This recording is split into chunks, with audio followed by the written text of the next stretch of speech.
Alterné ou résidence alternée est officiellement inscrite dans la loi depuis 2002. Nous sommes allés à la rencontre de deux familles qui vivent cette situation, deux familles et deux visions de cette organisation familiale. Un reportage de Lila Bellili et Samuel Guibaud. Ce qui ne change jamais pour Emilia, ce sont les devoirs. Chez maman comme chez papa, il y en a toujours autant.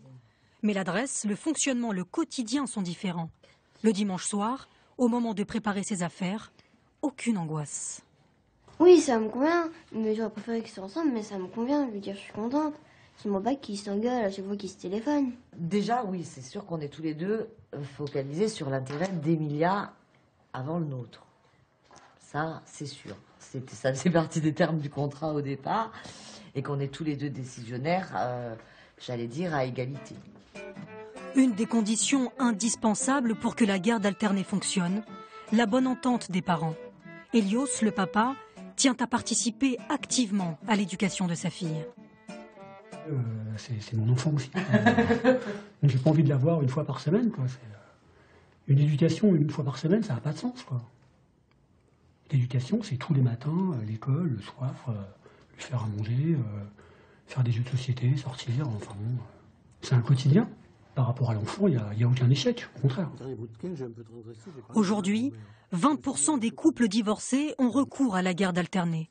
Le chiffre a pratiquement doublé en 8 ans. Ce pédopsychiatre était farouchement opposé à l'alternance. Il a changé d'avis. Je me suis trompé parce qu'en voyant les enfants devenus adolescents qui avaient bénéficié de la garde alternée, ils me disent des choses qui n'ont rien à voir avec mes craintes. Ils me disent qu'ils ont eu une image du père convenable. Mais la garde alternée, certains la vivent très mal. Partagée entre son père et sa mère toute son enfance, Marie Bunel se souvient d'une situation difficile à supporter. C'est la sensation d'avoir été sans arrêt déracinée, sans arrêt en transit, de jamais pouvoir me poser, d'être en permanence avec des sacs de voyage et de nulle part me sentir chez moi.